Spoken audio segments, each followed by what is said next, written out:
Hello everyone, welcome back to my channel. और मैं हूं सत्यम सिंह और मैं आपके साथ आज यूजीसी नेट योग का सिलेबस डिस्कस करने जा रहा हूं, जो कि योग विषय जिसका कोड है 100।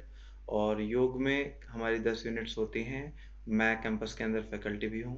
सो जितने भी हमारे 2023 के लिए और उससे आगामी तैयारी कर रहे हैं, तो उसके लिए मैं आपको नेट का सिलेबस बताने जा रहा हूँ। सो नेट के सिलेबस में थोड़ा सा हमको सबसे पहले जब भी कभी तैयारी शुरू करनी होनी चाहिए, तो सबसे पहले हमें अपना सिलेबस उठाना चाहिए। अगर हम सिलेबस नहीं उठाएंगे तो हमें बहुत दिक्कत आने वाली है। किसी भी एग्जाम की स्ट्रेटेजी सबसे पहले होती है कि सबसे पहले सिलेबस हमें कवर करना चाहिए। सिलेबस सिलेबस में हमें क्या करना है, इसमें 10 यूनिट हमारी हैं टोटल। आपको पता है पेपर 2 जो आता है वो 200 मार्क्स का होता है, यानी कि 100 क्वेश्चंस इसमें आते हैं। 100 क्वेश्चंस का मतलब है 10 यूनिट। हर यूनिट से लगभग 10 क्वेश्चंस इसमें एक एस्टिमेट मान सकते हैं। इसमें पिछले कुछ समय से हम जो देख रहे हैं कि कुछ क्वेश्चंस किसी यूनिट से ज़्यादा भी आ जाते हैं, किसी से कम भी आ जाते हैं। किसी से जो है 10 क्वेश्चन आने चाहिए लेकिन आते 4 ही हैं। किसी से 12 क्वेश्चन भी आ जाते हैं, किसी से 15 तक भी आए हैं। ये थोड़ा बहुत वेरी कर जाता है, लेकिन जो यूजीसी ने ये कहा है कि एस्टिमेट 10 क्वेश्चन तक per unit, 10 question per unit इसमें बताया गया है।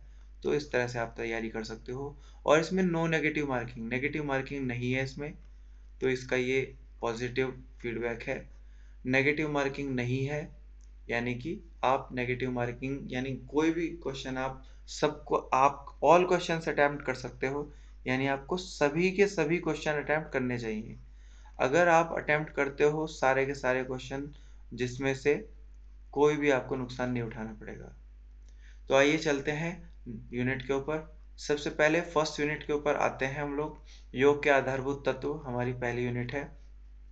जैसे कि आप देख रहे हो, योग के आधारभूत तत्व में जो है योग के आधारभूत तत्व में योग का इतिहास और योग के विभिन्न संप्रदायों के बारे में जो है बात की गई है। योग का इतिहास है, उसका विकास है, अर्थ, परिभाषाएं, कुछ भ्रामक धारणाएं हैं कि योग किस तरह से जो है भ्रामक धारणाएं हमारे जो समाज में फैली हुई हैं, उनको किस तरह से हम दूर करें। योग का लक्ष्य निर्धारित किया गया है, उसका उद्देश्य क्या है, सामाजिक, मानसिक और आध्यात्मिक विकास, इस तरह से करके हम इसमें उद्देश्य इसके भी डिस्कस करते हैं। योग का इतिहास किस तरह से हमारा हिरण्यगर्भ से शुरू हुआ था और उससे प्रारंभ होके जहाँ तक भी हमारा इतिहास रहा है, जो अब आधुनिक काल तक चल रहा है, वो सब इसमें हम डिस्कस कर लेते हैं। फिर वेदों, उपनिषदों एवं प्रस्थानत्रय का परिचय, पुरुषार्थ चतुष्टय की अवधारणा बताई गई है, षड दर्शन हमारे 6 दर्शन जो बताए गए हैं, ज्ञान मीमांसा, तत्व मीमांसा, आचार मीमांसा, मुक्ति सांख्य, योग और वेदांत का दर्शन जो है विशेष संदर्भ में हम इसमें जो पूछा गया है उसके बारे में हम डिस्कस करेंगे। महाकाव्य और स्मृतियों का परिचय इसमें दिया गया है। जैसे रामायण है, रामायण का अरण्य कांड से हमारे क्वेश्चन आते हैं। महाभारत के शांति पर्व से क्वेश्चन आते हैं। और जो है याज्ञवल्क्य स्मृति में जो योग जो बताया गया है उससे रिलेटेड हमारे क्वेश्चन बनते हैं। तो इसमें इस तरह से बताया गया है, इसको भी हम थोड़ा सा पढ़ेंगे। बहुत ज़्यादा डिटेल नहीं पढ़ना है, लेकिन जितना भी पढ़ना है हमें और उसमें से क्वेश्चन बन जाते हैं। इस तरह से करके अब आते हैं महर्षि पतंजलि और गुरु गोरक्षनाथ। गुरु गोरक्षनाथ की जो योग परंपरा रही है, उनका संक्षिप्त परिचय और उसके क्या क्या उन्होंने यौगिक अवदान किया है, तो इस तरह से हम उसमें डिस्कस करेंगे।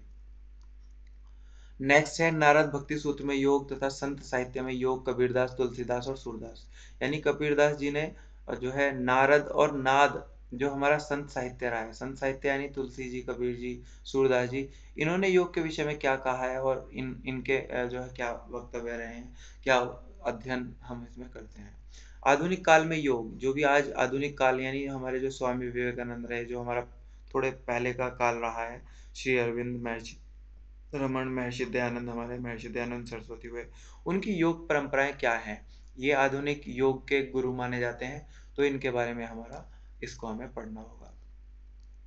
साथ में समसामयिक काल में योग, श्री श्यामा शरण लाहिड़ी, श्री टी कृष्णाचार्य, स्वामी शिवानंद जी, स्वामी शिवानंद सरस्वती जिन्होंने जो है बिहार मुंगेर का भी फाउंडेशन किया है, वो जो है स्वामी राम हिमालय वाले, महर्षि महेश योगी, पंडित श्री राम शर्मा आचार्य जी का संक्षिप्त परिचय, और योग का उत्थान और विकास के लिए इनका योगदान। इन्होंने योग के विषय में जो है योग का क्या बेनिफिट सोसाइटी के लिए किया है, उन सभी का हम इसमें डिस्कशन करते हैं। ज्ञान योग और भक्ति योग, कर्म योग, राजयोग, हठ योग और मंत्र योग का जो है परिचय इसमें हमें पढ़ना होगा। इसमें से बहुत सारे क्वेश्चन बन जाते हैं, तो इसमें हमें डिस्कस करना होगा।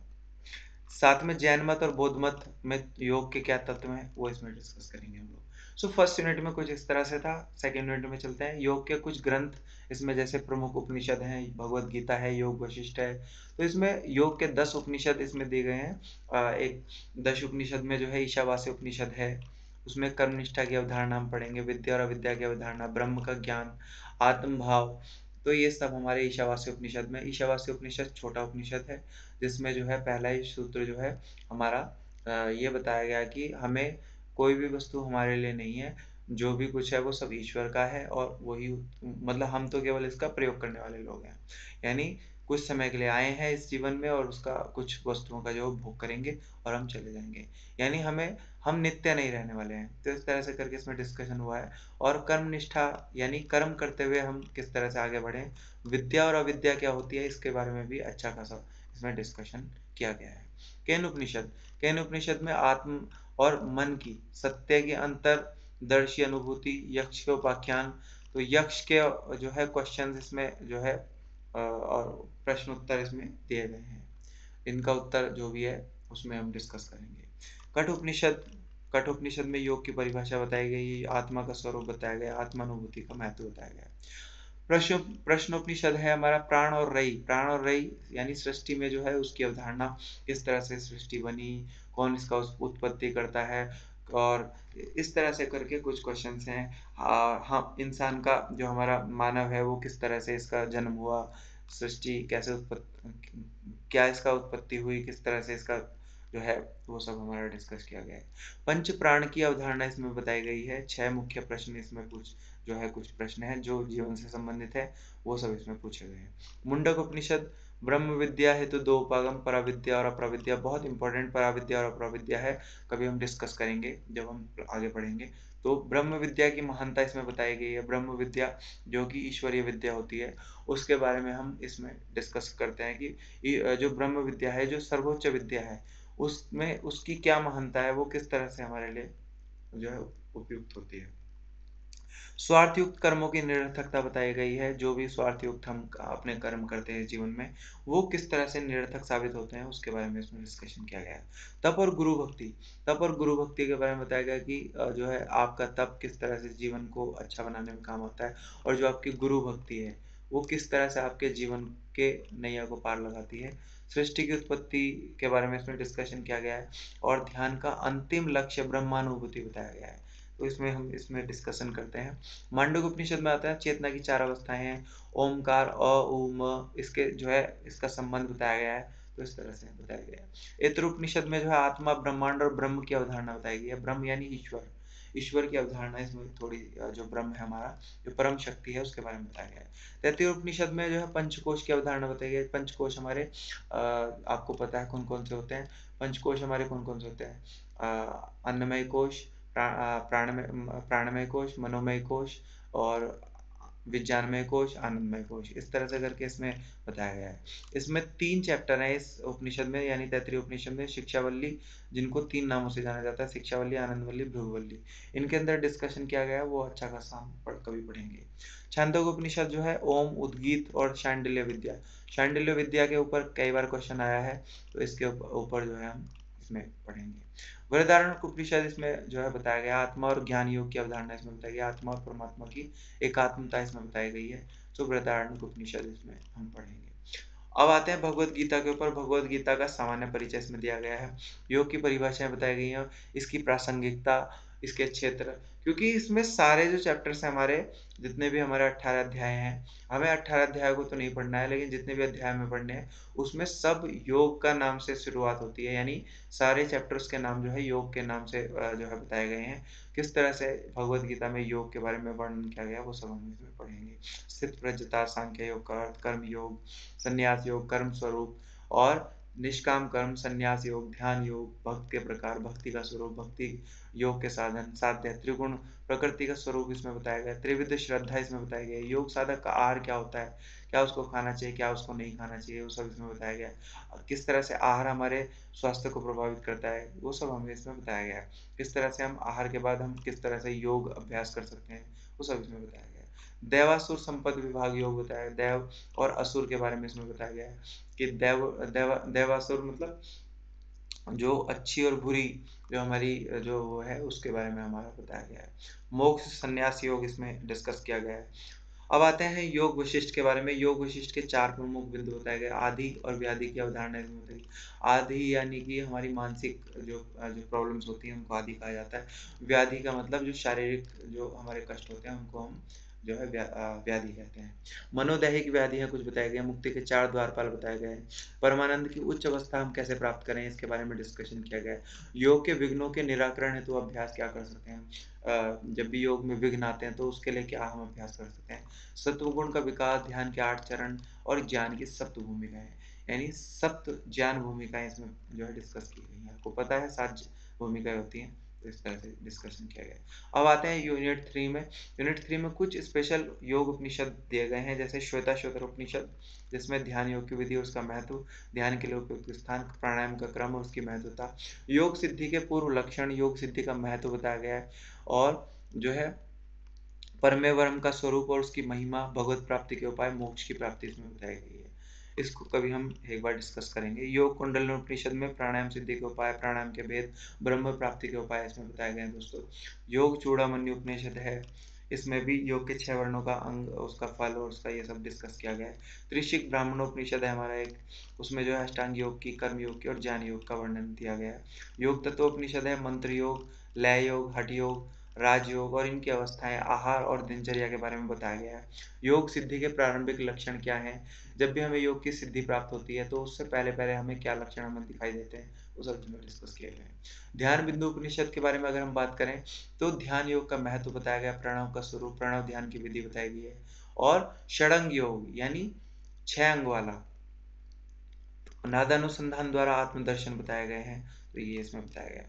नाद बिंदु उपनिषद है एक हमारा, हंस विद्या उसमें बताई गई है, अंगोपांगों का वर्णन बताया गया, ओमकार की 12 मात्राएं, उनके साथ प्राणों के विनियोग का फल, नाद के प्रकार, नादानुसंधान साधना का स्वरूप, मनोलय स्थिति, सो इसमें इस तरह से बात की गई है।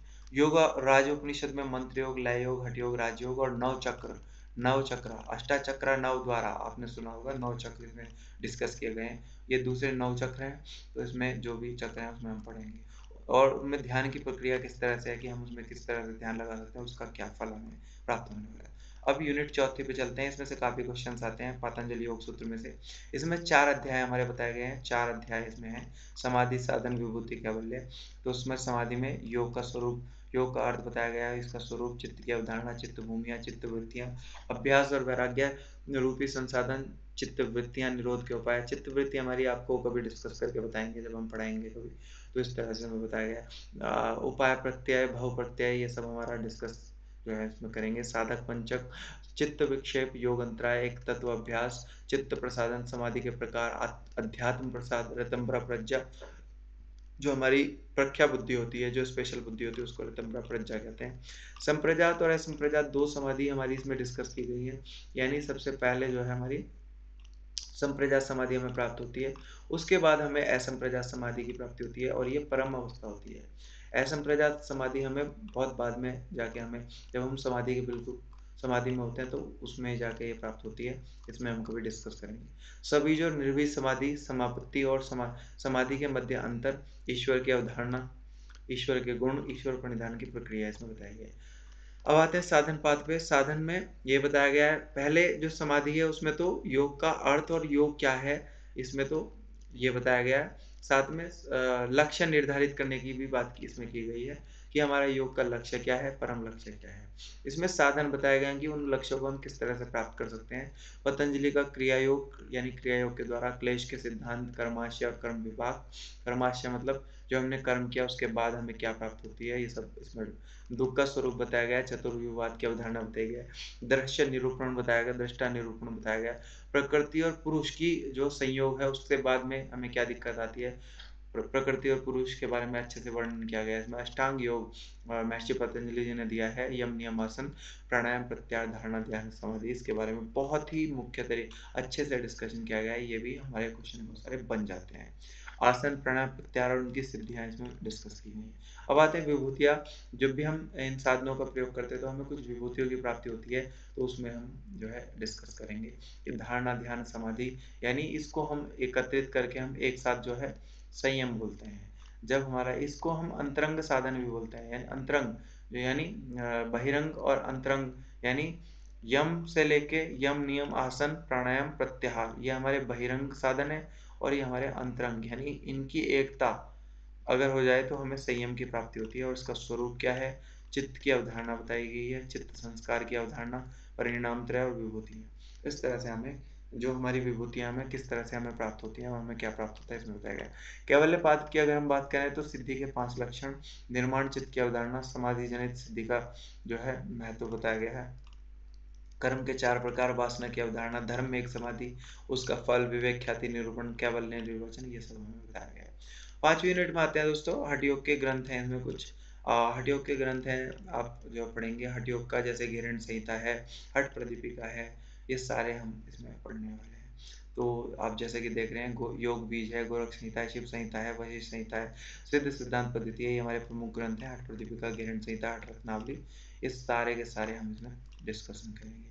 इनमें काफ़ी क्वेश्चन बनते हैं। अगर आप नेट की तैयारी कर रहे हो तो हट इसमें 3 यूनिट पे बहुत ज़्यादा फोकस करना होगा, हठ योग के ग्रंथ और उपनिषद, और साथ में जो है योग सूत्र। ये हमारी 3 ऐसी जो यूनिट्स हैं जो हमें बहुत सफलता दिलाने में मदद करेंगी। काफ़ी क्वेश्चन इसमें से पूछे जाते हैं, इसको हम करेंगे।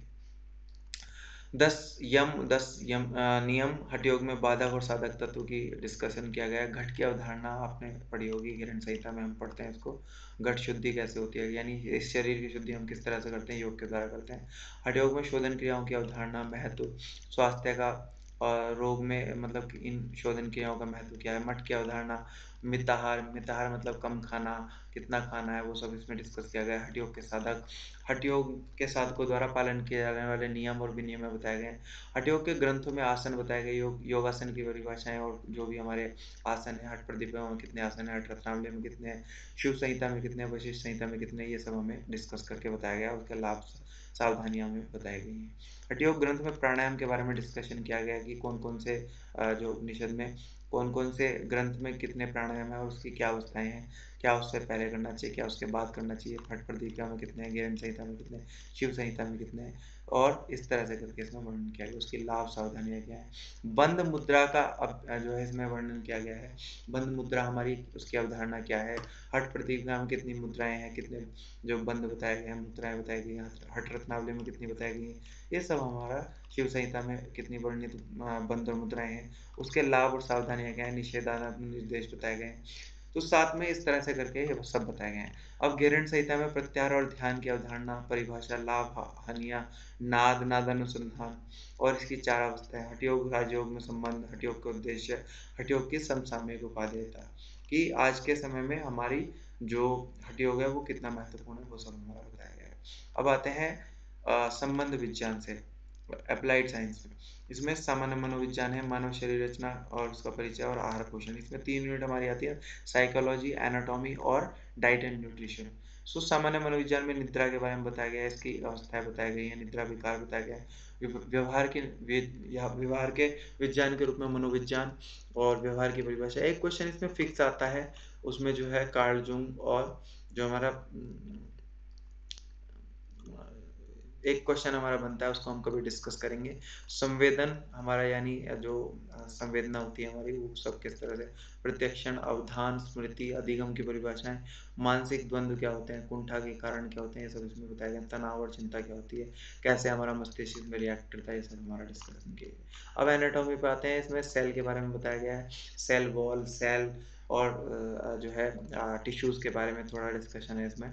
और स्केलेटल सिस्टम है, पाचन तंत्र है, उत्सर्जन तंत्र है, और किडनी की पूरी क्रियाविधि इसमें समझाई। इस पे काफ़ी क्वेश्चन आते हैं दोस्तों। आप जब प्रीवियस ईयर पेपर चेक करेंगे तो किडनी के ऊपर हमेशा हर साल क्वेश्चन आए हैं, और इस तरह से आप देखेंगे। और यूरिन का सांद्रीकरण क्या है, तनुल डायलिसिस क्या होती है, ये सब प्रोसेस में पूछा जाता है। अब आते हैं तंत्रिका यानी नर्वस सिस्टम, न्यूरॉन्स की संरचना, तंत्रिका तंत्र, ग्रंथियों के प्रकार, अंतःस्रावी कौन सी होती है, बहिर्स्रावी क्या होती है, इसमें सब डिस्कस किया गया है। हॉर्मोन्स के कितने प्रकार हैं, वो सब इसमें हम डिस्कस करेंगे कभी जब हम सिलेबस पढ़ेंगे। संवेदी तंत्रिका तंत्र है हमारा, इसमें प्रेरक तंत्रिकाएं कौन कौन सी होती हैं, कौन कौन सी हमें जो है सेंस कराती हैं, वो सारी हमें इसमें बताई गई। सेरेब्रोस्पाइनल है, और जो हमारा वर्टिब्रा है उसके अंदर किस तरह से ये हमारा काम करता है, ये सब हमें बताया गया है। हृदय, रक्त परिवहन तंत्र और श्वसन तंत्र, हृदय, रक्त परिवहन तंत्र और श्वसन तंत्र के विभिन्न अवयव और कार्य। रक्त परिवहन तंत्र, ये सब इसमें हमारा डिस्कशन किया गया है।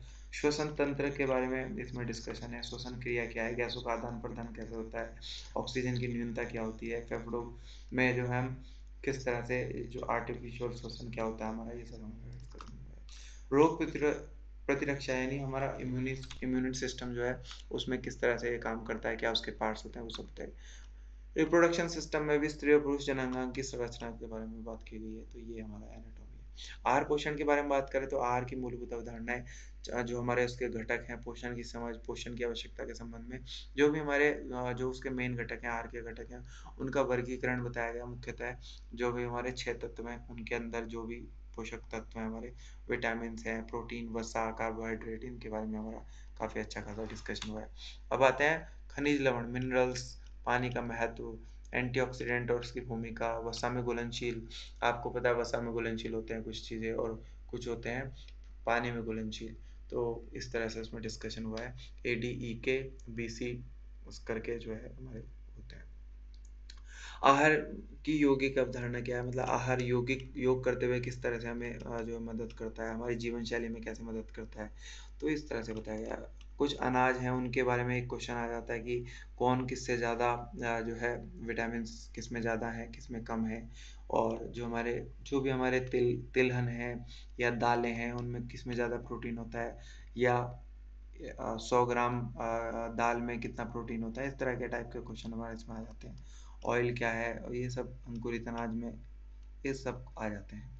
आहार और चयापचय यानी मेटाबॉलिज्म के ऊपर क्वेश्चन बन जाता है, एक बार कई बार आया भी है। 2019-20 के आसपास एक दो क्वेश्चन बने थे। प्रोटीन का चयापचय यानी प्रोटीन कैसे डाइजेस्ट होता है, तो वो सब इसमें बताया गया है। BMR क्या होता है, बॉडी मास इंडेक्स, बॉडी, तो ये सब हमारे इसमें डिस्कशन करेंगे। यूनिट 7 योग और स्वास्थ्य, WHO के अनुसार स्वास्थ्य की परिभाषा, त्रिगुण की अवधारणाएं, शारीरिक, मानसिक, सामाजिक और आध्यात्मिक, ये हमारे बताए गए हैं। WHO के अनुसार परिभाषा बताई गई है। स्वास्थ्य संरक्षण में योग की बचावी भूमिका क्या है, मानसिक और भावनात्मक अस्वस्थता क्या है, और ये सब हम इसमें पढ़ेंगे। अलग भूमिका, तो यानी ये हमारा सब योग सूत्र का पार्ट है। थोड़ा अनवस्थित तत्व, दुख और दुर्मनत से क्या है, ये सब हमारा योग सूत्र का पार्ट है। यौगिक आहार क्या है, उसकी अवधारणा क्या है, उसके मिताहार की अवधारणा क्या है, ये सब हम इसमें पढ़ने वाले हैं। वात पित्त कफ क्या है, इसमें थोड़ा आयुर्वेद का भी हल्का सा जिक्र है। गुणों के ना तथा सात्विक, राजसिक और तामसिक जो हमारे पदार्थ हैं वो किस तरह से क्या होते हैं, ये सब डिस्कशन किया गया है। गैरंट संहिता, आठ प्रतिविका और भगवत गीता के अनुसार आहार की भूमिका, पथ्य और अपथ्य हमारे क्या बताए गए, योग साधने में यौगिक आहार का महत्व, स्वस्थ रहने में इसकी भूमिका, ये सब हमारा डिस्कशन किया गया है। स्वस्थ जीवन शैली में आचार विहार, आहार विहार, हमारा आचार विहार, और जो हमारी स्वस्थ जीवन शैली हमारी जो किस तरह से हम वो करते हैं, मैत्री करुणा मुदिता उपेक्षा, इन सब की भूमिका, भाव भावनाओं की, ये सब इसमें डिस्कशन किया गया है। अब आते हैं 8 यूनिट पे। 8 यूनिट हमारी जो है थेरेप्टिक योग के ऊपर है। इसमें जो है काफ़ी क्वेश्चन बनते हैं दोस्तों। इसमें जो है लगातार कम से कम 12 से 15 क्वेश्चन तक भी कभी कभी आए हैं। 10 क्वेश्चन काफ़ी क्वेश्चन इसमें आ जाते हैं, तो आप इसको अच्छे से तैयार करना कि इस बीमारी में क्या हो सकता है, इस बीमारी में क्या हो सकता है। इस तरह के जब हम प्रीवियस ईयर पेपर सॉल्व करेंगे तो उसमें हम डिस्कशन करेंगे। यौगिक आहार क्या है? आसन, षटकर्म, ध्यान, यम और जीवन शैली के नुस्खे, आहार विहार, विचार, ये सब इसमें बताया गया है। अब देखो बीमारी वाला प्रॉब्लम जो आ गया, श्वसन संबंधी रोग, एलर्जिक रेनिटिस, साइनोसाइटिस है, दीर्घकालीन श्वास नली यानी क्रोनिक ब्रोंकाइटिस उसको बोलते हैं। जो हृदय रोग है हमारे, उसमें एंजिना पेक्टाइना के ऊपर एक बार क्वेश्चन आया था, डायरेक्टली क्वेश्चन आया था इसके ऊपर। और अंतःस्रावी और चयापचय रोग कौन कौन से हैं, डायबिटीज किस तरह से हमारे अंदर कितने टाइप्स की होती है, टाइप 2, टाइप 1, इस तरह से करके डिस्कशन किया गया है।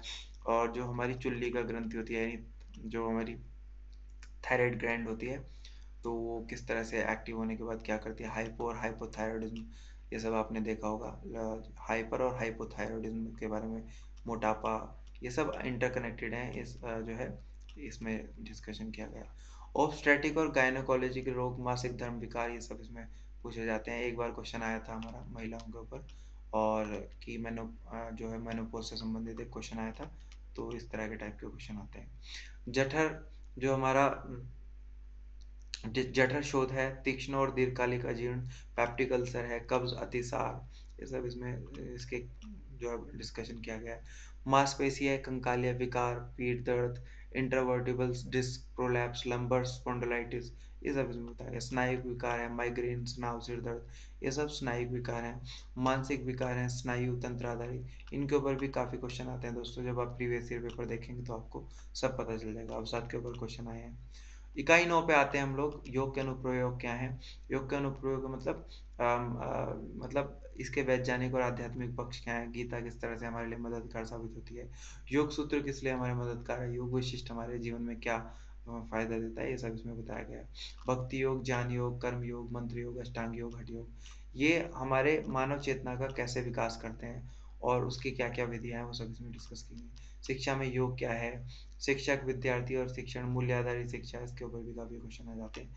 योग में शिक्षण विधियां कौन कौन सी हैं, शिक्षण विधियां आपके एमए के दौरान भी ये डिस्कशन जो हम एक विषय होता है हमारा, तो इसमें से एक क्वेश्चन बन जाता है।